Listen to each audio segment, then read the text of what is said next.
Hola hermanos de Iglesia Redimidos, ¿cómo están? Tengan un feliz día, que el Señor me los bendiga. En esta ocasión vamos a continuar con las lecciones acerca de eventos finales y el título de hoy es Daniel 11, el Rey del Norte y el fin de la gracia. Fíjense que hay dos dimensiones. Están los eventos que están pasando en el cielo y los eventos que están pasando aquí en la tierra. Con Daniel 11, especialmente bueno, todo el capítulo de Daniel 11. Pero lo que vamos a ver nosotros ahora en específico son eventos que han, que han pasado, porque varios de ellos ya pasaron y otros que falta aún porque pase, pero son eventos que están sucediendo aquí en la tierra.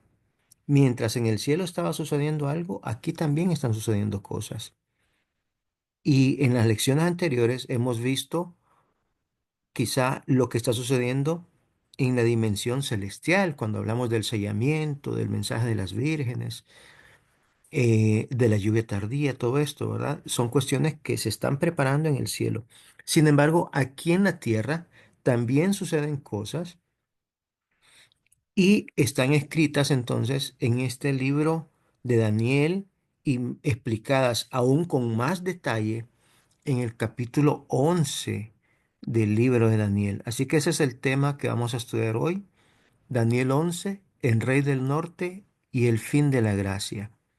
Y es que Dios no hará nada sin revelarlo a sus siervos los profetas. En Daniel 11, como vamos a ver hoy, Dios dejó una señal, una marca ahí para su pueblo, para que sepa cuándo se está acabando la gracia. La gracia ya no esta vez solamente para el pueblo de Israel, sino que la gracia en general. Después de este evento que vamos a estudiar hoy, viene Daniel 12:1 y vienen las plagas. Ya las plagas, ya todos fueron sellados. Ya no hay más gracia. Ya está la gente, el pueblo que tiene el sello de Dios y el resto del mundo que lamentablemente tendrá la marca de la bestia. Así que ese es el tema de estudio para esta mañana. Para comenzar, como de costumbre, tenemos una pequeña oración. Inclinemos el rostro. Amado Padre, gracias damos, Señor, por tus bendiciones, por tus cuidados, por tu amor. Gracias, Señor Santo, por estos medios que tú provees también para poder aprender, Señor Santo, y para poder enseñar, Padre amado. Que estas lecciones sean de bendición para tu pueblo, Señor, que puedan llegar a las personas que lo necesiten y que tu Espíritu Santo, que es tu mente, esté con ellos y conmigo. Utilízame a mí, Señor Santo, y también posee la mente de aquellos hermanos que van a escuchar estas lecciones. Gracias, Padre, por escucharnos. En Jesús lo pedimos todo. Amén. Bien, empezamos entonces. En el libro de Daniel, en el capítulo 2, se nos relata la historia mundial. Empezamos desde Babilonia y terminamos con la Europa moderna hoy en día en los pies de barro y de hierro. Y Dios, cuando algo es muy importante, repite y expande. Repito, cuando algo es muy importante, Dios repite y expande. Pues eso lo hizo acá nuestro Señor también en Daniel 7. Repitió básicamente la historia mundial con los mismos imperios, pero amplió. Ya usó otras figuras, ¿verdad? Pero amplió información también. Ya en el capítulo 7 de Daniel sale, por ejemplo, un cuerno pequeño y se nos presenta escenas de juicio y todo. Lo mismo sucede con Daniel 8. Y a medida que va avanzando los capítulos en Daniel, pues va avanzando el tiempo. Entonces, el primer reino ya no aparece. Aparece entonces esta batalla entre Medo-Persia y Grecia en Daniel 8. Y da más detalle aún, bastante más detalle. Específicamente en Daniel 8 sobre el juicio. sobre la purificación del santuario, cuándo iba a comenzar y todas estas cuestiones. Esa profecía preciosa, magnífica, que está en Daniel 8 y también está en Daniel 9. ¿Sí? Luego llegamos a Daniel 11 y Dios está haciendo lo mismo, está repitiendo y está ampliando. Y como el tiempo ha transcurrido, pues ya no comienza entonces con el imperio de Babilonia, sino que ya ha pasado el tiempo y Daniel 11 empieza con el imperio de Medo-Persia, pero ya en su última etapa, el imperio de Medo-Persia. Entonces, como hemos estado viendo, Dios va repitiendo en todos estos capítulos. Es el mismo patrón, los mismos poderes, los mismos imperios, solo que a medida que va avanzando, le va agregando el detalle. Y si hay un libro, mis hermanos, en la Biblia que tiene detalle, es el capítulo 11 de Daniel. Ese es el capítulo en la Biblia donde más detalle hay. Todos los versículos tienen detalles históricos. Y es impresionante cómo se va cumpliendo cada detalle que aparece en ese capítulo. Es un evento histórico que se cumplió tal cual la Biblia lo dejó. Es un capítulo maravilloso para estudiar. Más adelante, quizá con la ayuda de Dios podamos tener un estudio específico de varios días, porque no es de uno solo, ¿verdad? Porque es mucha información sobre Daniel 11. Pero en esta mañana queremos concentrarnos, o en este día queremos concentrarnos en la última etapa de Daniel 11, en el tiempo del fin. Pero antes de empezar con el tiempo del fin, tenemos que ir al inicio del capítulo 11 de Daniel para poner las bases, para poder entender entonces de lo que vamos a hablar del versículo 40 en adelante. Y aquí viene entonces el relato. Daniel 11, 1 y 2. Yo mismo, en el año primero de Darío el Medo, estuve para animarlo y fortalecerlo. Y ahora yo te mostraré la verdad. He aquí que aún habrá tres reyes en Persia, y el cuarto se hará de grandes riquezas más que todos ellos, y al hacerse fuerte con sus riquezas, levantará a todos contra el reino de Grecia. Mire que ya estamos en la última etapa de Medo-Persia. Está en el primer año de Darío el Medo, dice. Pero después vendrán tres reyes más, y el cuarto de todos se hará de grandes riquezas. Veamos el comentario bíblico de Urias Smith. Él tiene un libro que se llama Daniel y Apocalipsis. Muy buen libro, lo recomiendo mucho. Y entonces ahí él hace estos comentarios. Leamos. Entramos ahora en una profecía de acontecimientos futuros que no se velan en figuras y símbolos como en las visiones de Daniel 7, 8 y 9, sino que se dan en lenguaje claro. Aquí se presentan muchos de los sucesos más destacados de la historia del mundo, desde los días de Daniel hasta el fin del mundo. Esta profecía, como dice Thomas Newton, puede llamarse apropiadamente un comentario y explicación de la visión de Daniel 8. Con esta declaración demuestra el nombrado comentador cuán claramente percibía la relación que había entre esa visión y el resto del libro de Daniel. Miren qué interesante. Y entonces, en este capítulo 11 de Daniel ya no se usan figuras, ya no se usan símbolos. Todo lo que estamos leyendo acá va a ser básicamente literal, literal, ¿sí? Entonces, la última visión de Daniel interpretada. Aquí vamos a leer, a leer la explicación del versículo, de los versículos bíblicos que acabamos de leer. Y dice, después de explicar que durante el primer año de Darío había estado a su lado para animarlo y fortalecerlo, el ángel Gabriel dedica su atención a lo futuro. Darío había muerto y ahora reinaba Ciro.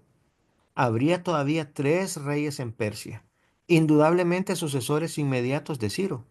Fueron Cambises, hijo de Ciro, Esmerdis, un impostor, conocido también como el falso Esmerdis, ¿verdad? Y Darío Istaspes.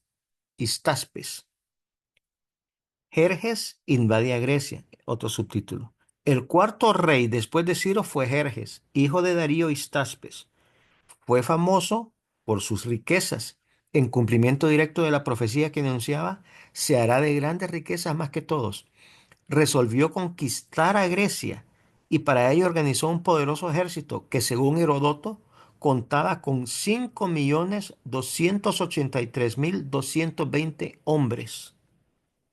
Jerjes no se conformó con movilizar el oriente solamente, sino que obtuvo también el apoyo de Cartago en el occidente, de Aníbal. ¿Se acuerdan del imperio de Cartago también? Pero imagínense, este ejército, 5 millones de hombres tenía, el cuarto rey, ¿verdad? Continuamos.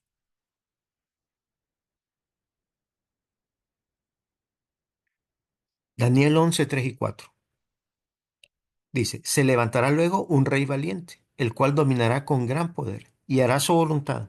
Pero cuando se haya levantado, su reino será quebrantado y repartido hacia los cuatro vientos del cielo, no a sus descendientes, ni según el dominio con que él dominó, porque su reino será arrancado y será para otros fuera de ellos. Veamos el comentario de estos versículos. Jerjes fue el último rey de Persia que invadió a Grecia, de modo que la profecía pasa por alto 9 príncipes menores para introducir al rey valiente, a Alejandro Magno. Después de derribar el imperio persa, Alejandro llegó a ser señor absoluto de aquel imperio en la mayor extensión que haya poseído alguna vez cualquiera de los reyes persas. Su dominio abarcaba la mayor parte del mundo habitable entonces conocido. Con cuánta exactitud se le describió como el rey valiente, el cual se enseñoreará sobre gran dominio y hará su voluntad. Pero agotó sus energías en las orgías y borracheras, y cuando murió en el 323 a.C., sus proyectos vanagloriosos y ambiciosos quedaron repentina y totalmente eclipsados. El imperio griego no fue heredado por los hijos de Alejandro. Pocos años después de su muerte, toda su posteridad había caído víctima de los celos y ambiciones de sus principales generales, que desgarraron el imperio en cuatro partes. Cuán breve es el tránsito del más alto pináculo de la gloria terrena a las mayores profundidades del olvido y la muerte. Los cuatro principales generales de Alejandro, Casandro, Lisímaco, Seleuco y Ptolomeo, tomaron posesión del imperio.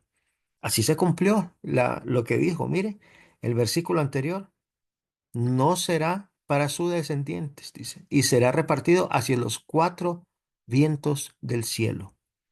Estos cuatro vientos del cielo, mis hermanos, son el norte, el este, el oeste y el sur. Se dividió en cuatro partes del imperio, tal como la profecía lo dijo. Después de la muerte de Antígono, los cuatro príncipes confederados se repartieron sus dominios, y con esto todo el imperio de Alejandro quedó dividido en cuatro reinos. Ptolomeo tuvo Egipto, Libia, Arabia, Celesiria y Palestina. Casandro, Macedonia y Grecia. Lisímaco, la Tracia, Bitinia y algunas de las otras provincias que había más allá del Helesponto y el Bósforo. Y Seleuco, todo el resto. Estos cuatro fueron los cuatro cuernos del macho cabrío mencionados en las profecías del profeta Daniel, que crecieron después de haberse quebrado el primer cuerno. Ese primer cuerno era Alejandro, rey de Grecia, que derribó el reino de los medos y persas. Y los otros cuatro cuernos fueron esos cuatro reyes, que surgieron después de él y se dividieron el imperio.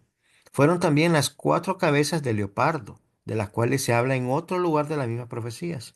Y sus cuatro reinos fueron los cuatro partes en que, según el mismo profeta, el dominio del rey valiente iba a ser repartido por los cuatro vientos del cielo, entre estos cuatro reyes y no a sus descendientes, pues ninguno de ellos pertenecía a su posteridad. Por lo tanto, con esta última partición del imperio de Alejandro, se cumplieron exactamente todas estas profecías. Miren qué magnífico todo el comentario, todo el detalle que hay aquí en estos pequeños cuatro versículos del libro del capítulo 11 de Daniel. Y se hará fuerte el rey del sur, mas uno de sus príncipes será más fuerte que él y será poderoso y su dominio se hará grande. Veamos, el rey del sur dice. En el resto de este capítulo se mencionan a menudo el rey del norte y el rey del sur. Por lo tanto, es esencial identificar claramente estas potencias para que se pueda comprender la profecía. Cuando el imperio de Alejandro quedó dividido, sus diferentes porciones se extendían hacia los cuatro vientos del cielo, al norte, al sur, al este y al oeste. Esta explicación, mis hermanos, es importantísima entenderla, ¿sí? Estas divisiones, dice, tenían especialmente estas direcciones cuando se las observaba desde Palestina, parte central del imperio. La división que se hallaba al oeste de Palestina constituiría el reino del oeste.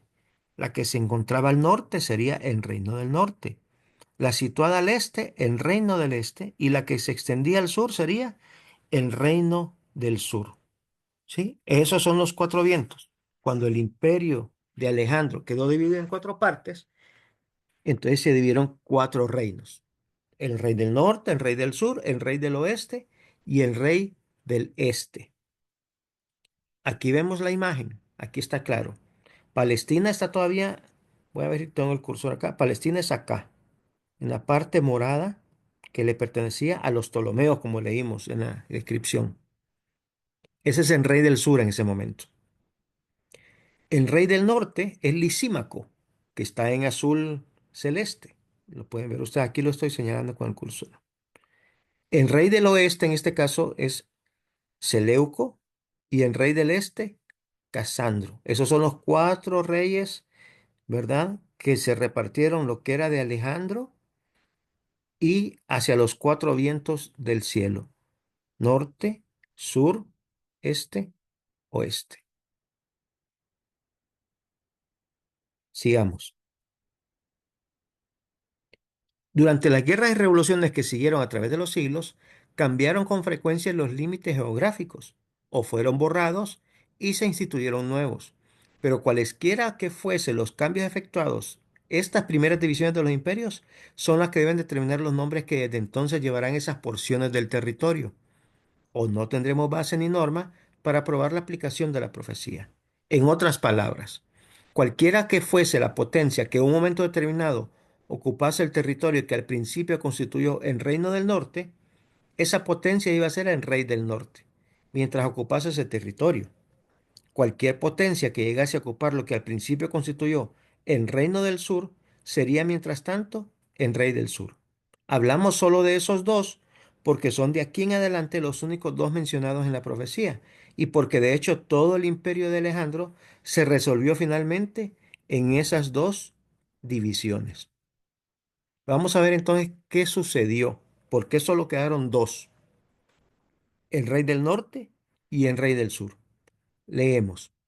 Los sucesores de Casandro fueron pronto vencidos por Lisímaco. ¿Sí? Miren que Lisímaco absorbó entonces a Casandro. Ya solo quedaban tres. ¿Sí? Y su reino, que comprendía Grecia y Macedonia, quedó anexado a Tracia.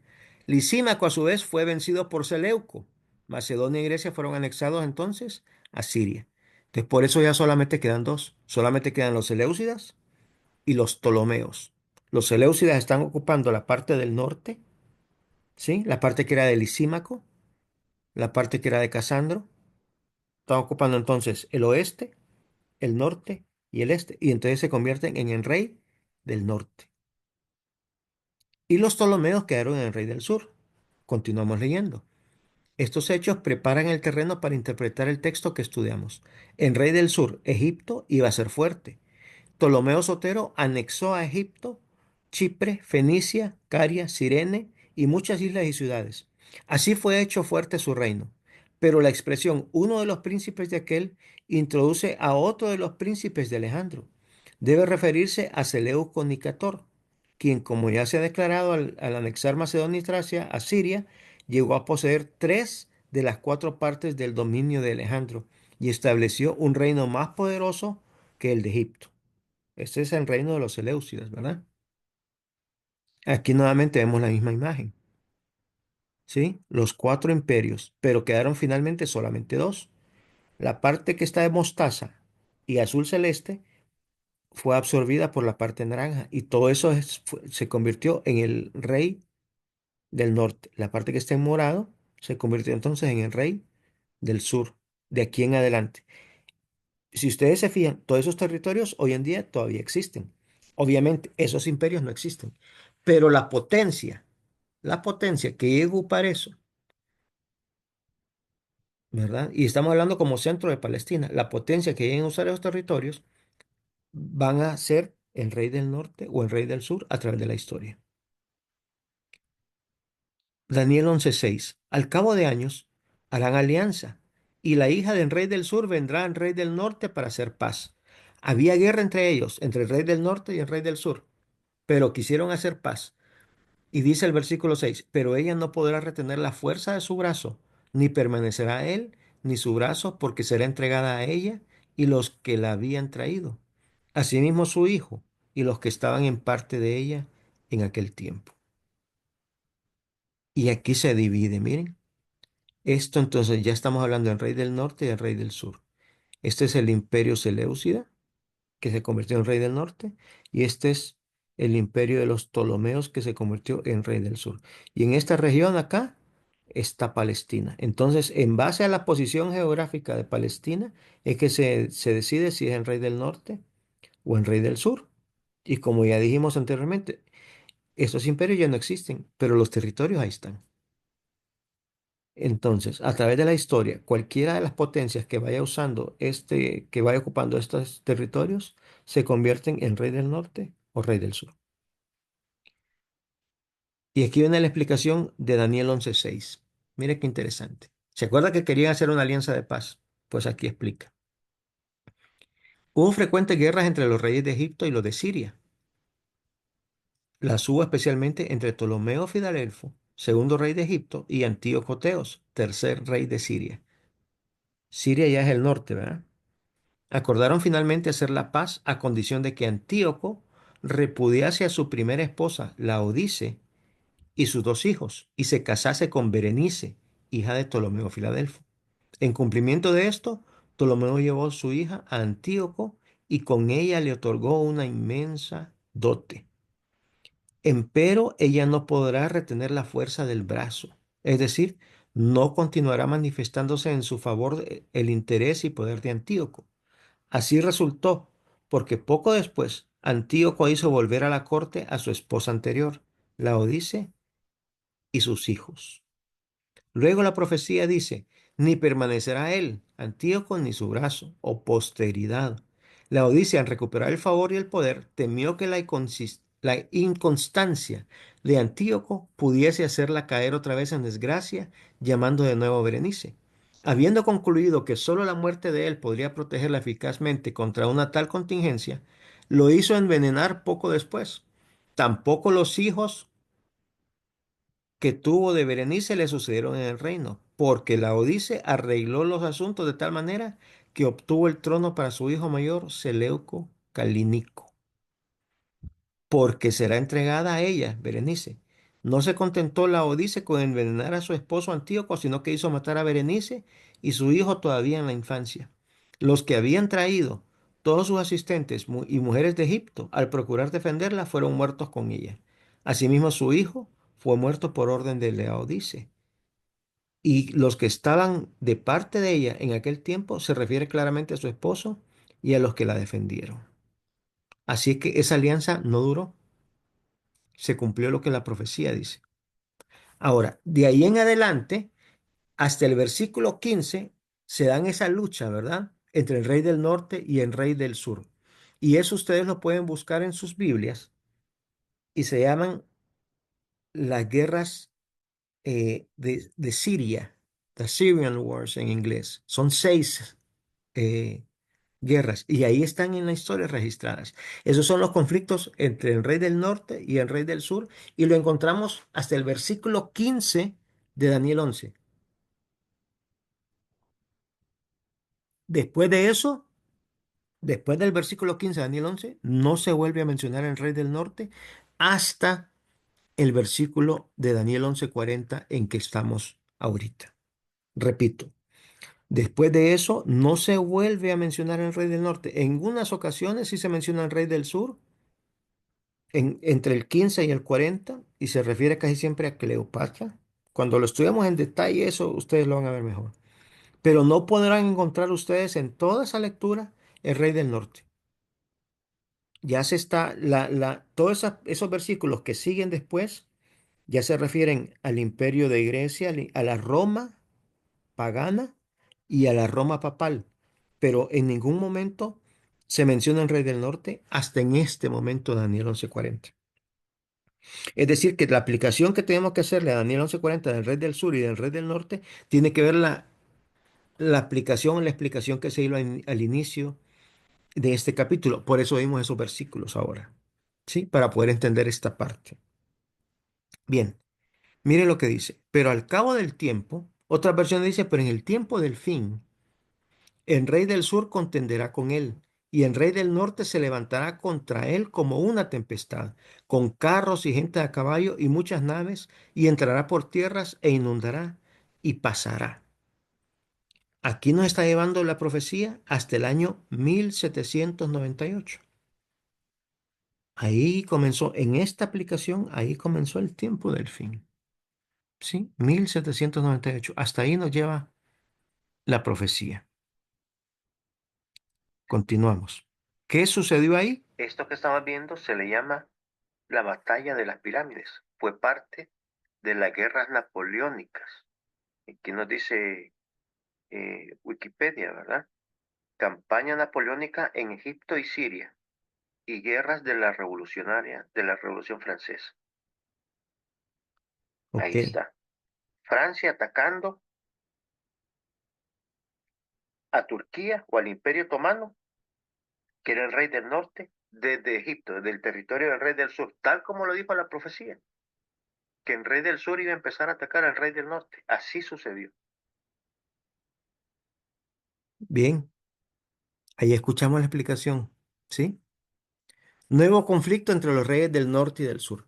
Después de un largo intervalo, vuelven a aparecer en el escenario el rey del sur y el rey del norte. Hasta aquí nada hemos encontrado que nos indique que hayamos de buscar otros territorios para esas dos potencias que no sean lo que poco después de la muerte de Alejandro constituyeron respectivamente la división meridional y septentrional de su imperio. El rey del sur era entonces Egipto y el rey del norte era Siria, pero incluía también Tracia y el Asia Menor. Egipto continuó rigiendo los territorios designados como pertenecientes al rey del sur y Turquía durante más de 400 años gobernó el territorio que constituyó al principio el dominio del rey del norte. ¿Y qué sucedió entonces al cabo del tiempo, en 1798? Miren qué interesante. Esta aplicación de la profecía evoca un conflicto entre Egipto y Francia y entre Turquía y Francia en 1798. O sea, el año que señala, como ya hemos visto, el comienzo del tiempo del fin. Si la historia testigua que estalló una guerra triangular de ese carácter, quedará probada en forma concluyente la corrección de la aplicación. Preguntamos pues, ¿es un hecho que en el tiempo del fin Egipto se acorneó con Francia y le opuso una resistencia comparativamente débil, mientras que Turquía vino contra él como tempestad, es decir, contra el enviado de Francia? Ya hemos presentado ciertas pruebas de que el tiempo del fin empezó en 1798, y ningún lector de la historia necesita ser informado de que en ese año se llegó a un estado de hostilidad abierta entre Francia y Egipto. Entonces vamos a ver qué es lo que está sucediendo entre estos tres países y qué tiene que ver Francia en todo esto, ¿verdad? ¿Qué tiene que ver Francia con Egipto? Porque si estamos hablando que es literal, pues ¿por qué aparece Francia? Miren qué interesante. El historiador formará su opinión acerca de la parte que desempeñaron en el origen del conflicto los sueños de gloria que albergaba el delirante y ambicioso cerebro de Napoleón Bonaparte. Pero los franceses, o Napoleón por lo menos, lograron que Egipto fuese el agresor. Por eso el ataque es del rey del sur. Ya van a ver ustedes. En una proclamación hábilmente redactada, él, Napoleón, aseguró a los pueblos de Egipto que había venido tan solo para castigar la casta gobernante de los mamelucos por las depredaciones que habían hecho sufrir a ciertos negociantes franceses que, lejos de querer destruir la religión musulmana, tenía más respeto hacia Dios, Mahoma y el Corán que los mamelucos, que los franceses habían destruido al Papa y los caballeros de Malta que hacían la guerra a los musulmanes. Tres veces bienaventurado sería pues el que se pusiese de parte de los franceses, bienaventurados serían los que permaneciesen neutrales, y tres veces desgraciados serían los que peleasen contra ellos. Miren qué hábil Napoleón.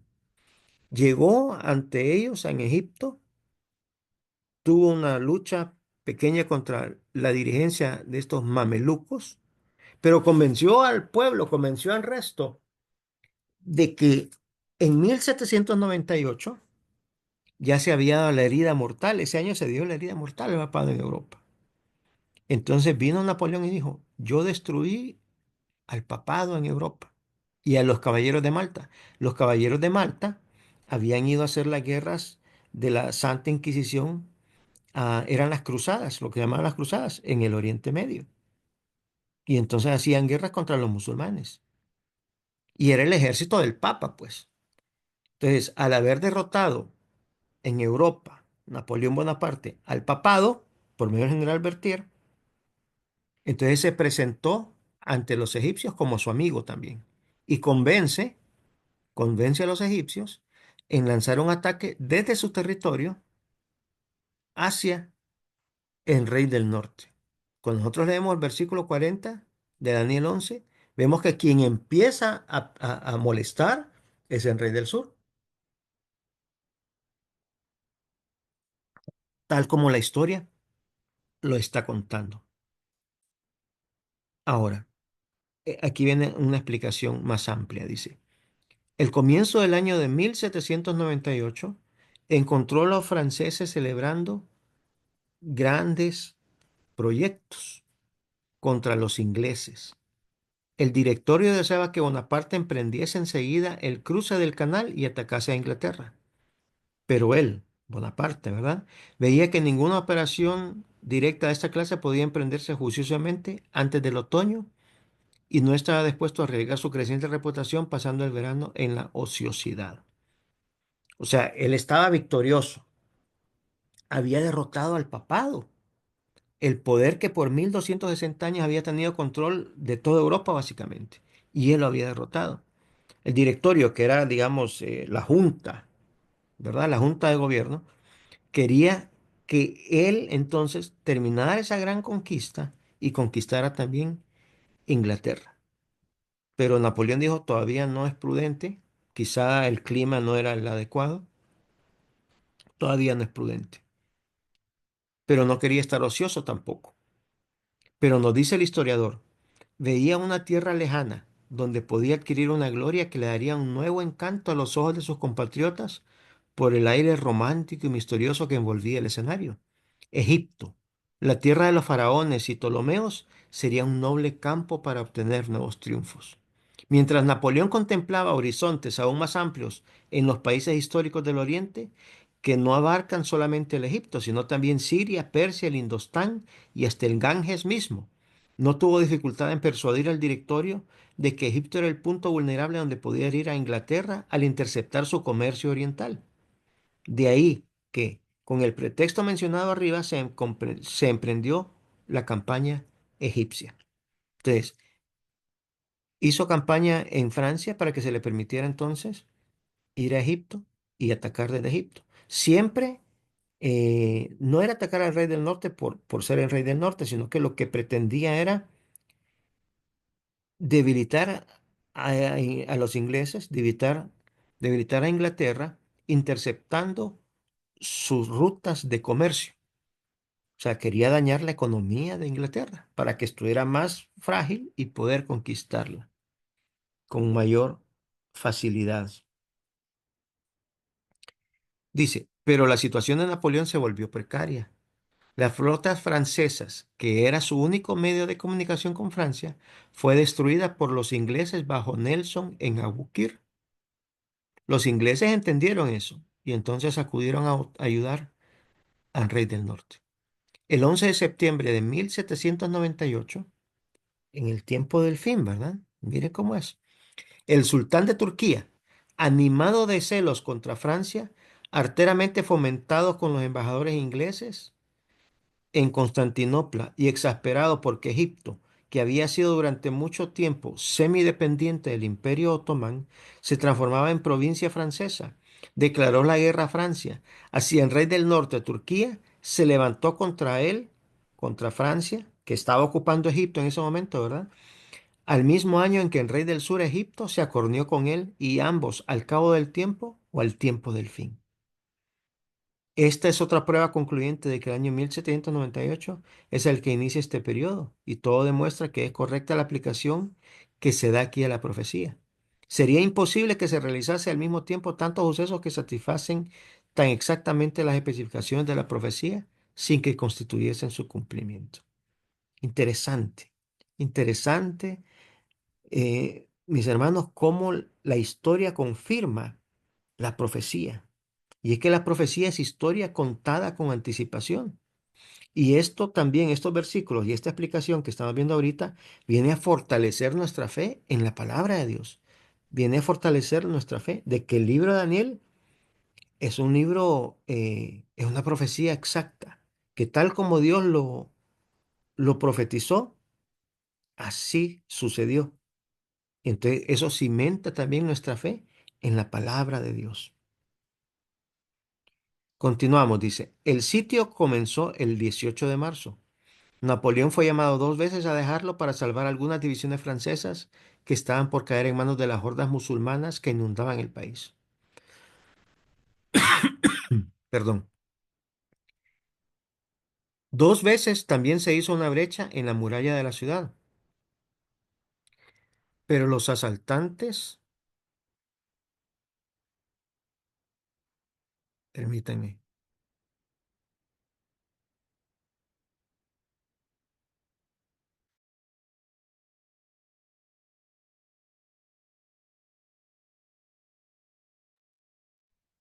perdón, se me atoró algo, tuve un poco de tos. Pero los asaltantes fueron recibidos con tanta furia por la guarnición que se vieron obligados a renunciar a las luchas a pesar de todos sus esfuerzos. Después de sostener los 60 días, Napoleón levantó el sitio e hizo tocar la retirada por primera vez en su carrera. Y el 21 de mayo de 1799 empezó a desandar sus pasos hacia Egipto. Así como dice la profecía, el rey del norte se iba a venir contra ellos y no iban a poder. Así que por primera vez en su carrera, dice, tuvo que retroceder Napoleón Bonaparte. Daniel 11, 41 y 40 al 43 dice, entrará en la tierra gloriosa y muchas provincias caerán, mas éstas escaparán de su mano, Edom, Moab y la mayoría de los hijos de Amón. Estas tierras de Edom, Moab, que están al oeste, básicamente, podríamos decir, de Palestina, no fueron conquistadas eh, por esta gente, ¿verdad? Por los musulmanes, después por los otomanos. Extenderá su mano contra las tierras y no escapará el país de Egipto y se apoderará de los tesoros de oro y plata y de todas las cosas preciosas de Egipto, y los de Libia y de Etiopía le seguirán. O sea, los ingleses y el Imperio Otomano, sobre todo, el rey del norte, iba a llegar hasta ahí. No iba a tocar a Edom, ni a Moab, ni a Amón, pero sí Egipto, Libia y Etiopía caerían también, que esa era la parte que ocupaba el rey del sur. Ahora, estando en esas batallas, estando en esas cuestiones, en esa situación sucede Daniel 11:44. Pero noticias del oriente y del norte, ¿sí? Del norte del rey del norte y del oriente del rey del norte. Lo atemorizarán y saldrá con gran ira para destruir y matar a muchos. Aquí se da otro evento. Ya avanzamos, ya terminó la primera guerra. Esa se llama la batalla de las pirámides. Lo que acabamos de leer del 40 al 43. La batalla de las pirámides. Ustedes lo pueden buscar en Google. Ahora, en el 44 ya avanzó la historia, ya estamos en 1853 y se da otra guerra, se da la guerra de Crimea. También lo pueden buscar ustedes en internet y van a encontrar ahí información. Veámoslo acá, la guerra de Crimea. Miren los años, 1853 a 1856. Las guerras otomanas en Europa, las guerras ruso-turcas. Sucedió ahí. Noticias del norte, el norte de Turquía. hasta Rusia. Esas noticias lo espantaron. Y entonces se fue a hacer guerra Turquía, el Imperio Otomano, contra Rusia. Miren los años, 1853 a 1856. Después de ese evento ha habido como una pausa en la profecía, pero no termina ahí la profecía. Sin embargo, sí ha habido una pausa. Ok, miren lo que dice Ellen White. El tiempo de angustia que irá en aumento hasta el fin está a las puertas. No tenemos tiempo que perder. El mundo está agitado con el espíritu de guerra. Las profecías del capítulo 11 de Daniel casi han alcanzado su cumplimiento final. Y hasta ahí llega la profecía hasta ahorita, hasta Daniel 11:44. De ahí, como explicamos, se puso un alto, se puso una pausa. Ustedes vieron el año 1853 hasta 1856 se llevó a cabo esto. ¿Por qué no siguió avanzando la profecía? Porque vino el año de 1888. ¿Y qué sucedió en 1888? Pues hubieron dos jóvenes en Estados Unidos, de apellidos Waggoner y Jones, y ellos llevaron un mensaje de justificación por la fe a una conferencia general que se estaba llevando a cabo en Minneapolis, Estados Unidos, ese año, 1888. La iglesia adventista, la mayor parte, la gran mayoría de la dirigencia en ese momento, rechazó ese mensaje de justificación por la fe. Ellen White describe, hay varios libros de ella y hay unos que se llaman Cartas de 1888. Y ella ahí describe estos eventos. Dice que la lluvia tardía había sido empezada a ser derramada en ese momento. Las primeras gotas habían empezado a caer. Repito el año 1888. Pero que al rechazar la iglesia ese mensaje, entonces Dios retuvo la lluvia. No dejó que cayera todo, solo poquito. Y la iglesia, al rechazar ese mensaje, ha hecho que la profecía se pausara. Por eso está la pausa. Por eso no ha seguido desarrollándose. Sin embargo, tiene que quitarse esa pausa. ¿Cuándo se va a quitar? Pues cuando el pueblo de Dios acepte ese mensaje de justificación por la fe. Eso es lo que provocó la pausa. Al aceptarlo, al entenderlo mejor, al aceptar ese nuevo pacto, entonces esa pausa se le va a quitar. Y se va a cumplir entonces el resto de la profecía. Llegamos entonces, Llegamos al versículo 45 y esta es la señal, amigos, del fin de la gracia. Después de esto, ya vamos a ver el siguiente versículo. Después de esto comienzan las 7 postreras plagas. Dice Daniel 11:45. Y plantará las tiendas de su palacio entre los mares y el monte glorioso y santo. Mas llegará su fin y no tendrá quien le ayude. El rey del norte va a poner sus tiendas de su palacio entre los mares y el monte glorioso y santo. ¿Qué es poner las tiendas de su palacio? Su capital. La capital la va a poner entre una tierra de mares en el monte glorioso y santo. Se está refiriendo ahí, el monte glorioso y santo es Jerusalén.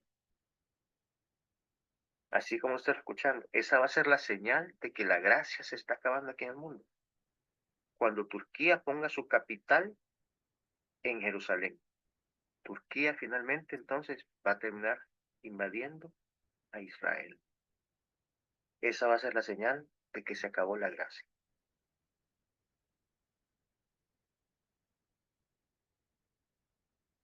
continuamos entonces, después de eso, dice, en aquel tiempo se levantará Miguel. ¿En qué tiempo? En el tiempo en que el rey del norte ponga su capital en Jerusalén. El gran príncipe que está de parte de los hijos de tu pueblo será tiempo y será tiempo de angustia, cual nunca fue desde que hubo gentes hasta entonces. Pero en aquel tiempo será libertado tu pueblo y todo lo que se hallen escritos en el libro. Esas son las señales del fin de la gracia, ¿sí? Cuando Turquía ponga su capital en Jerusalén. Ahora, ¿cómo va a ser eso? En la siguiente clase lo veremos. Esta clase va a ser dividida en dos partes, ¿sí? En la siguiente clase vamos a ver cómo es posible que Turquía ponga su capital en Jerusalén. Esta ha sido la clase para el día de hoy. Espero que sea de bendición para todos nosotros. Que Dios nos bendiga y que pasen un feliz día. Un fuerte abrazo a todos.